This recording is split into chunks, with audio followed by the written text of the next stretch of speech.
അനുഗ്രഹിക്കുമാറാകട്ടെ. ഇവിടെ എല്ലാ സൽക്കർമ്മങ്ങളും അല്ലാഹു സ്വീകരിക്കുമാറാകട്ടെ. പാപങ്ങൾ മുഴുവനും അല്ലാഹു പുറത്തുമാപ്പാക്കി മുത്തഖീങ്ങളിൽ മുഖ്ലിസീങ്ങളിൽ അല്ലാഹു നമ്മേവരെയും ഉൾപ്പെടുത്തി അനുഗ്രഹിക്കുമാറാകട്ടെ. അതരവായി നബി സല്ലല്ലാഹു അലൈഹി വസല്ലം തങ്ങൾ പഠിപ്പിക്കുന്നു, ഹുർമത്തുൽ ജാരി അലൽ ജാരി കഹുർമത്തി ഉമ്മിഹി. അയൽവാസബന്ധത്തിന്റെ പവിത്രതയും അതിന്റെ ഗൗരവവും മുക്തങ്ങൾ നമ്മോട് പറയുകയാണ്. ഒരു അയൽവാസിയായ മനുഷ്യൻ ഹുർമത്തുൽ ജാരി, അവന്റെ പവിത്രത മറ്റൊരു അയൽവാസിക്ക് ഒരു അയൽവാസിയുമായുള്ള അവന്റെ ബന്ധത്തിന്റെ പവിത്രത കഹുർമത്തി ഉമ്മിഹി. തന്റെ ഉമ്മയ്ക്ക് ഒരു വ്യക്തി എത്രത്തോളം സ്ഥാനമാനങ്ങളും പവിത്രതയും കൽപ്പിക്കുന്നുണ്ടോ അതേ സ്ഥാനമാനമാണ് തന്റെ അയൽവാസിക്കുമുള്ളത് എന്ന് അതർവായി തങ്ങൾ പഠിപ്പിക്കുകയാണ്. നമ്മൾ അത്രയ്ക്കൊരു പവിത്രമായ നമ്മുടെ ഒരു ബന്ധമാണ് പലപ്പോഴും നിസ്സാരമായ പ്രശ്നങ്ങളുടെ പേരിൽ ബന്ധം കുറച്ച് മാറ്റുന്നത്. എത്രത്തോളം ആരാധന്മാരായ നമ്മുടെ കിതാബുകളിലൂടെ പരിശുദ്ധമായ ഗ്രന്ഥത്തിലൂടെ രേഖപ്പെടുത്തുന്നു. ഒരു മഹാനവരുടെ വീട്ട് മുഴുവനും എരിശല്യമായിരുന്നു.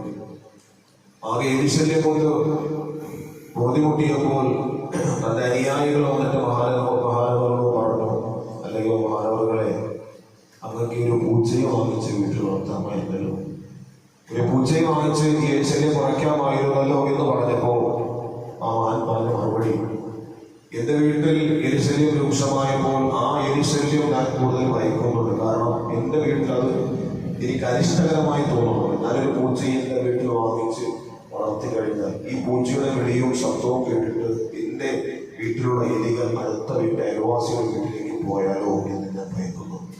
അത്രയ്ക്ക് സൂക്ഷ്മതയായിരുന്നു പഴയ കാലങ്ങളിലെ മുൻഗാമികളായ മഹത്തുക്കളുടെയും സ്വഹാബത്തിന്റെയും കാലഘട്ടത്തിൽ അയൽവാസ ബന്ധം.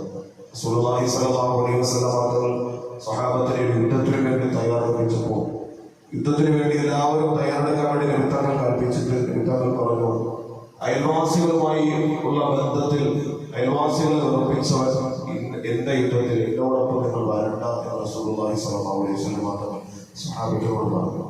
അപ്പോൾ ഒരു സ്വഹാബി ചാടി വന്നിട്ട് റസൂലുള്ളാഹി തങ്ങളോട് ചോദിച്ചു, നബിയെ, ഞാൻ ഒരു കാര്യം എനിക്ക് അങ്ങയോട് പറയാനുണ്ട്.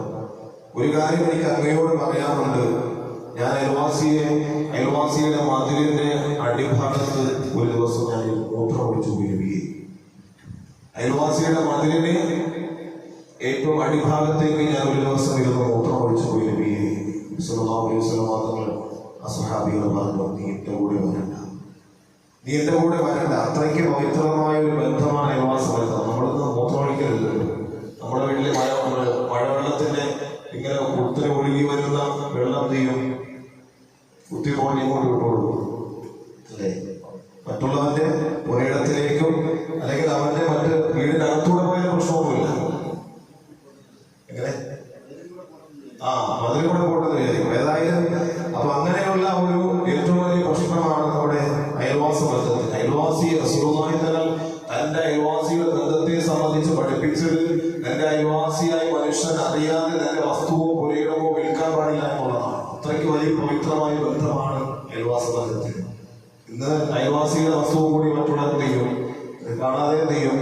നമ്മൾ വിൽക്കാൻ വേണ്ടി ആയതുകൊണ്ട് കാണിക്കുന്നത് ഒരു ലിംഗമാണ് കാണാൻ കഴിയുന്നത്. അതുകൊണ്ട് അയൽവാസിയോടുള്ള ബന്ധം എത്ര നമസ്കാരമുള്ള മനുഷ്യനാണെങ്കിലും എത്ര സക്കാത്തും നോമ്പും പിടിക്കുന്ന മനുഷ്യനാണെങ്കിലും അയൽവാസിയെ ഉപദ്രവിച്ചപ്പോൾ പിന്നെ ആളിനെ സംബന്ധിച്ചിടത്തോളം അയാൾക്ക് സ്വർഗത്തിലേക്ക് പ്രവേശനമില്ല എന്നാണ് ആദരവായി നബി സല്ലല്ലാഹു അലൈഹി വസല്ലം തങ്ങൾ പഠിപ്പിച്ചത്. തരത്തിൽ അയൽവാസ ബന്ധം പവിത്രമായി കാത്തു സൂക്ഷിക്കാനും അയൽവാസികളായ മനുഷ്യന്മാരെ ആദരിക്കാനും സ്നേഹിക്കാനും ഒക്കെ അല്ലാഹു തആല നമുക്ക് തൗഫീഖ് നൽകി അനുഗ്രഹിക്കുമാറാകട്ടെ. വഖുർ റബ്ബാന അൽഹംദുലില്ലാഹി റബ്ബിൽ ആലമീൻ.